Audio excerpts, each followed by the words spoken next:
Assalamualaikum warahmatullahi wabarakatuh. Assalamualaikum warahmatullahi wabarakatuh. Bismillah, alhamdulillah, wassalatu wassalamu ala rasulillah wa ala alihi wa ashabihi wa mawala, la hawla wa la quwata illa billah, amma ba'd.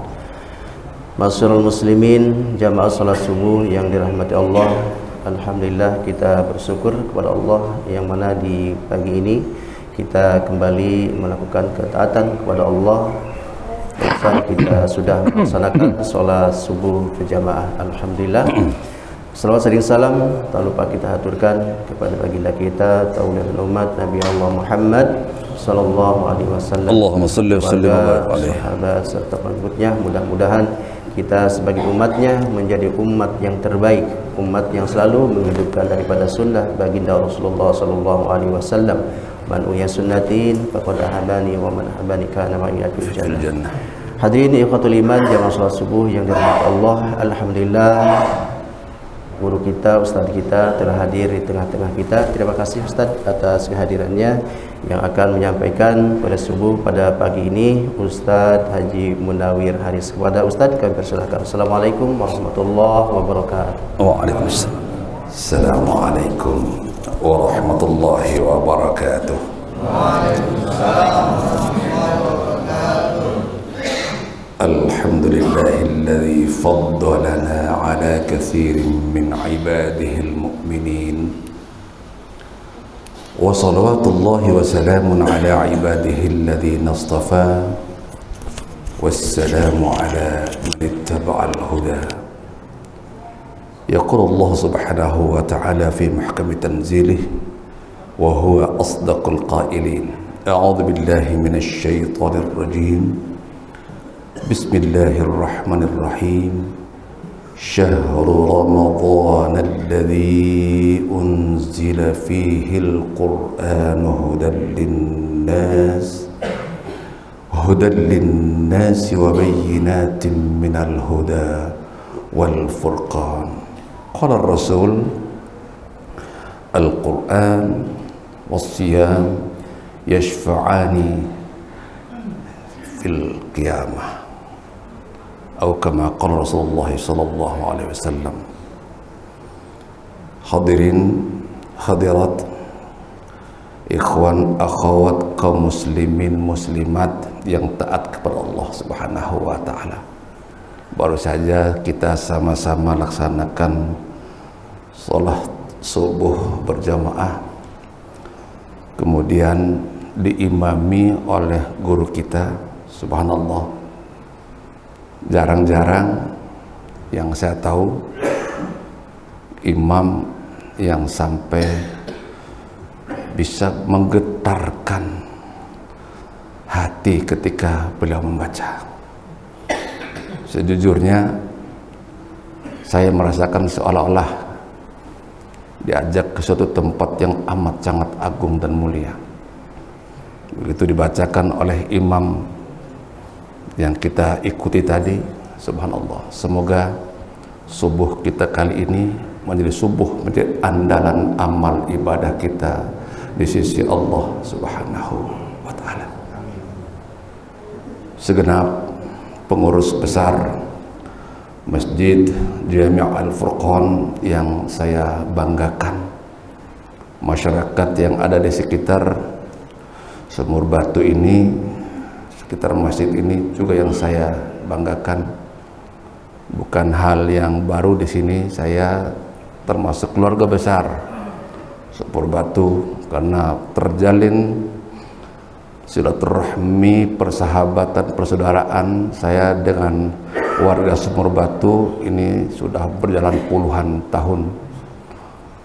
Terjalin hubungan ini diikat oleh Al-Quran, bahkan sampai saya pun ikut bersama-sama ngaji di tempat ini bersama emak-emak dan juga teman-teman yang lain. Saudara-saudaraku, dalam tempo 10 menit saya ingin disampaikan keagungan, keutamaan Al-Quran. Saudara-saudaraku, momentum sekarang adalah momentum Ramadan. Rasul mengatakan Al-Quran dan Ramadan itu dua unsur utama yang akan menyelamatkan manusia nanti di padang mahsyar. Yashfa'ani, ada membatalkan yushaffi'ani yaumil qiyamah, yang akan menyelamatkan, akan memberikan syafaat kepada umat manusia itu yang paling utama adalah dua hal untuk khusus umat Islam, yaitu Al-Quran dan Ramadan. Secara kebetulan bulan ini merupakan bulan yang diturunkan oleh Allah Al-Quran. Syahrul Ramadan alladzi unzila fihi Al-Quran. Sesungguhnya bulan Ramadan ini bulan diturunkan oleh Allah Al-Quran. Jadi ada dua hal sekaligus kita dapati sekarang ini.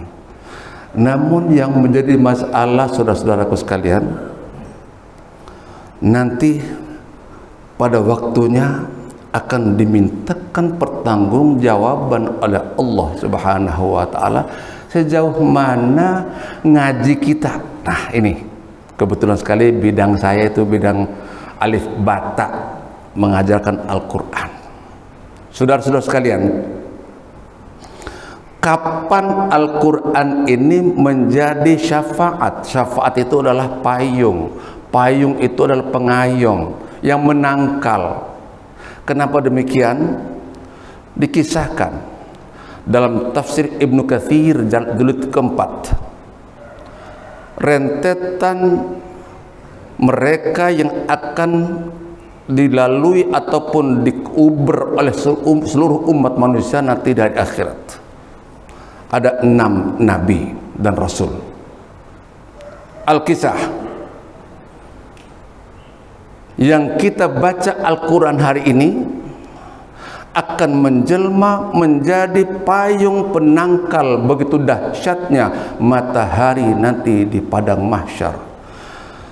Matahari yang kita lihat hari ini, saudara, jarak dari planet matahari dengan Masjid Al-Furqan ini 149.600.000 kilometer. 149.600.000 kilometer. Kurang yakin, buka buku ilmu bumi antariksa terbitan tahun 86, dipelajari di SMP dan di SMA. Sebegitu jauhnya matahari dengan planet bumi, tempat kita berpijak hari ini. Jajalin 10 menit saja keluar jam 1 siang di mana matahari sedang panas-panasnya, buka kacamata, tatap matahari itu bangsa setengah menit saja pasti menimbulkan ekses negatif. Minimal dia akan pingsan, katarak akan mampir pada saat itu. Padahal segitu jauh, jaraknya jauh, 149.600.000 kilo. Saya mohon jangan kita coba-coba ngukur deh kejauhan. Belum sampai ke sana kita sudah mati duluan. Subhanallah. 149.600.000.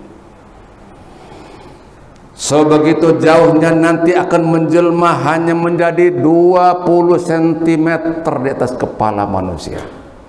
Ini bukan dongeng, tapi ini tafsir yang amat super dahsyat ditulis oleh Syekh Al-Imam Ibnu Katsir.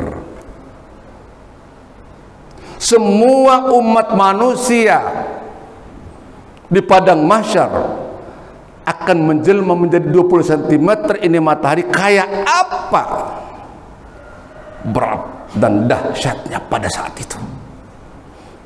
Maka tadi saya katakan di awal tadi, syafaat itu bisa berubah menjadi penolong, bisa ditafsirkan dengan payung. Satu huruf Al-Quran yang kita baca dengan benar ketika di Al-Furqan, ketika di Sumur Batu ini, sudah cukup untuk menjadi tameng, untuk menjadi payung nanti di padang mahsyar. Satu huruf yang dibaca dengan benar. Bagi mereka yang hafizul Quran, yang membaca Al-Quran dengan baik dan benar, 114 surat, 1.027.000 huruf isinya, maka akan menjelma bacaan tersebut nanti di padang mahsyar menjadi payung yang lapisannya 1.027.000 lapis. Maka begitu dahsyatnya panas, karena di dalam darah daging mereka yang membaca Al-Quran yang baik dan benar, seolah-olah mereka mengatakan Adam seperti disiram dengan air es. Padahal matahari 20 cm. Bagi mereka pendosa, mereka yang begitu jauh dari Al-Quran, maka tidak akan pernah merasakan hal seperti itu. Insya Allah semua kita yang hadir di sini, karena pasti barang siapa yang melaksanakan ibadah sholat pasti sudah membaca Al-Quran. Semoga Allah Subhanahu wa Ta'ala benar-benar memberikan syafaat nanti kepada kita sekalian setelah kita melaksanakan sholat. Dalam sholatnya kita membaca Al-Quran. Oleh karena itu, mari kita simak baik-baik, karena begitu dahsyatnya padang mahsyar. Semua umat manusia mencari pertolongan, datang manusia mencari Nabi Adam. Ya Adam, anta abun nas. Wahai Adam, engkau adalah nenek moyang kami. Syafi'na ya Adam, tolong kami dalam kesulitan besar. Apa kata Nabi Adam?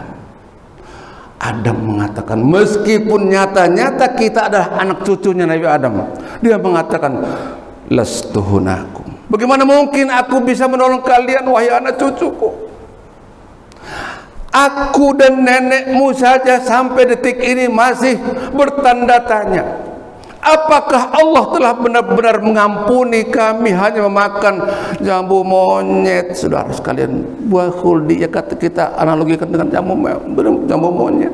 Buah khuldi yang tidak pernah merugikan siapa-siapa. Tetapi Allah tidak ridho. Bahkan gara-gara memakan buah khuldi tadi yang saya analogikan dengan jambu monyet tadi, diusir dari surga, saudara-saudara sekalian. Allahu Akbar. Nabi diusir dari surga. Kita umat manusia kepingin masuk surga. Nah, mari kita renungkan ini.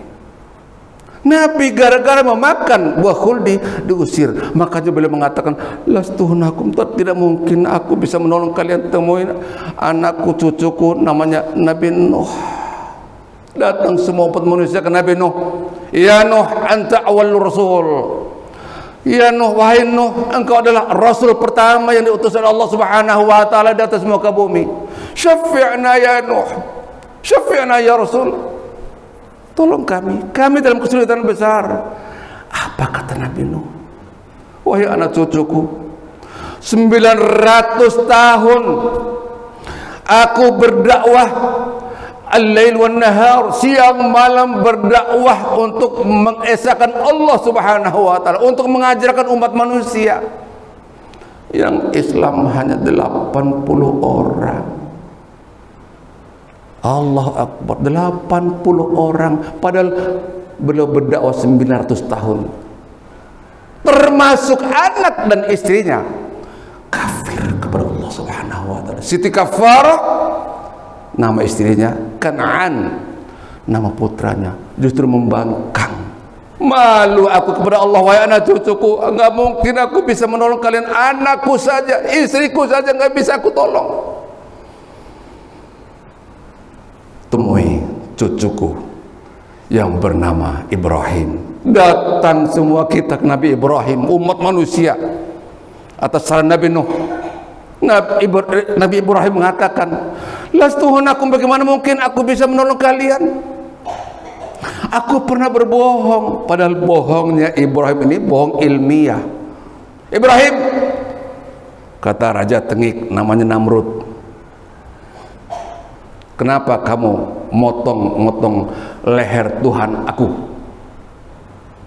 Pokoknya kamu pelakunya. Enggak, kata Nabi Ibrahim. Dia menolak, dituduh sebagai pembunuh ataupun memotong leher Tuhan-Tuhannya. Bukankah ini bohong? Tapi bohong ini bohong yang ilmiah. Kesimpulannya, pokoknya kamu Ya terserah, yang jelas bukan saya pelakunya. No, lihat no, yang paling gede di lehernya ada kampak. Kata Namrud, namanya pakai akal. Bagaimana mungkin dia bisa motong leher anak-anaknya? Dia kan nggak bisa bergerak, nggak bisa ngomong, nggak bisa aktivitas. Pasti kamu. Baik, kalau memang dia nggak bisa beraktivitas, nggak bisa bicara, nggak bisa ngapa-ngapain, lah kok disembah? Gara-gara ngomong dilecehkan kayak gitu tuh dihukum Nabi Ibrahim, gara-gara dia berbohong tadi. Maka dia malu kepada umat manusia. Wahai anak cucuku, aku malu kepada Allah Subhanahu wa ta'ala, aku pernah berbohong, padahal bohong yang menghantarkan kepada keilmuan. Temui Nabi Musa. Nabi Musa juga mengatakan demikian. Singkat ceritanya, Nabi Musa menyarankan kita kepada bertemu dengan Nabi Allah Isa alaihissalatu wassalam. Nabi Isa lebih dahsyat lagi. Anak cucuku, bagaimana mungkin aku bisa menolong kalian, sedangkan aku berdakwah 38 tahun. Nabi Isa itu yang termuda, yang terpendek umurnya. 38 tahun, bahkan ada yang mengatakan 39 tahun berdakwah.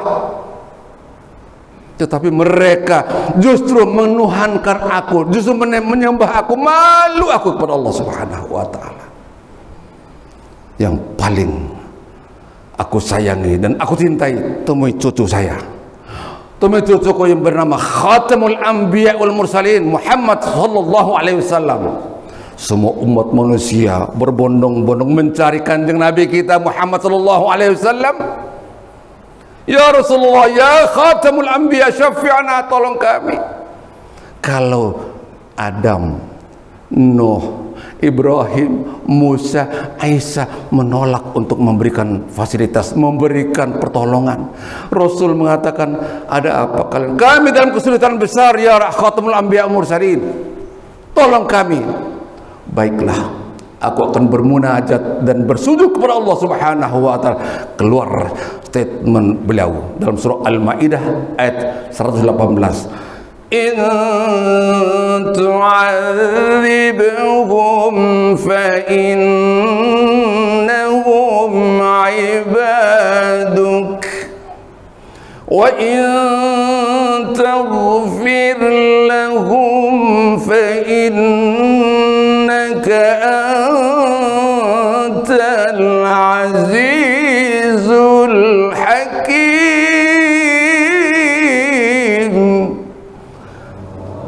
Surah Al-Maidah ayat 118. Ya Allah, in tu'adzibhum, kalau engkau menyiksa mereka hari ini, untuk apa engkau menciptakan, untuk apa engkau menciptakan hambamu kalau hanya untuk disiksa hari ini? Padahal nyata-nyata umat manusia banyak melakukan kesalahan. In tu'adzibhum fa innahum ibaduk. Lah, itu kan ciptaanmu. Untuk apa kamu menciptakannya kalau hanya untuk disiksa hari ini?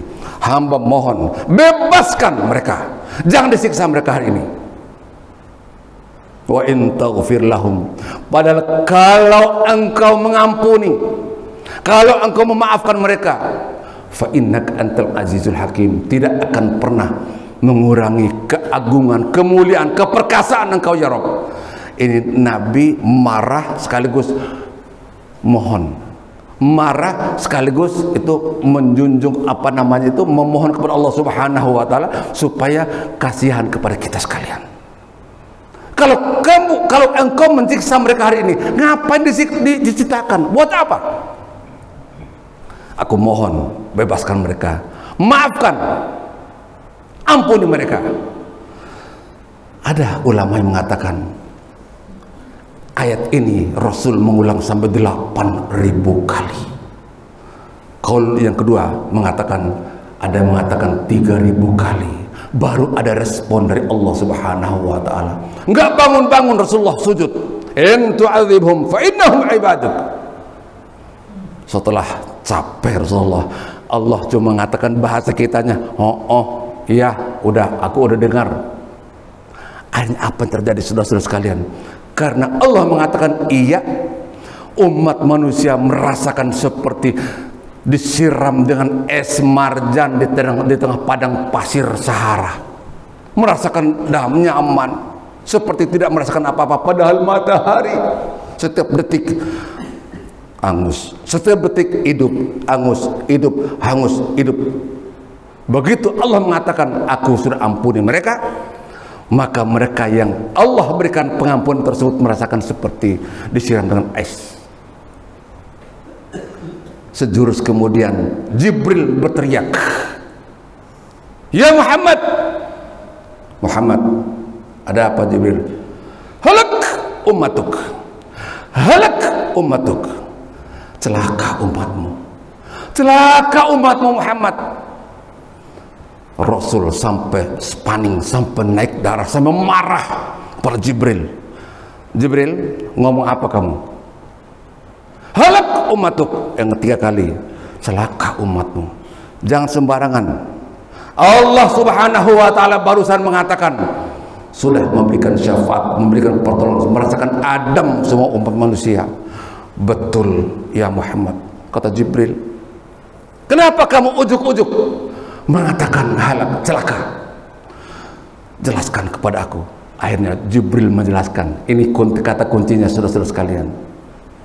Dibandingkan mereka yang sudah mendapatkan syafaat atau pengayoman atau payung dari Allah Subhanahu wa ta'ala atas dahsyatnya matahari pada saat ini, 1 berbanding 99 Muhammad. Terbelalak mata Nabi kita Rasulullah. Apa maksudnya? Mereka yang mendapatkan syafaat hari ini baru 1% dari umatmu Muhammad. Sedangkan 90% mereka tidak mendapatkan syafaat tersebut. Bergetar Rasulullah SAW. Mana yang 1%? Mana yang 99%? Jibril diterangkan. Illa man habasahul Qur'an,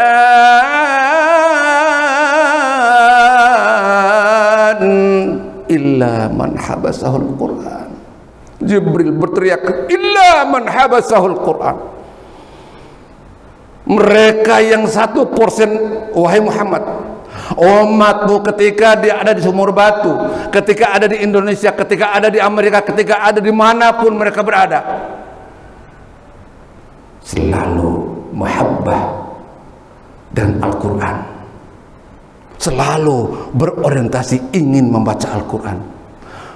Lah, bagaimana yang 99%? Mereka yang tidak pernah basah lidahnya untuk membaca Al-Quran, tidak akan Allah berikan syafaat dari akhirat. Oleh karena itu, kata kuncinya, saudara-saudara semuanya yang saya hormati, yang saya sayangi, mari kita, meskipun dengan kemampuan apapun yang ada pada diri kita, lazimkan membaca Al-Quran. Niscaya inilah yang akan menjadi penolong kita di hari akhirat. Assalamualaikum warahmatullahi wabarakatuh.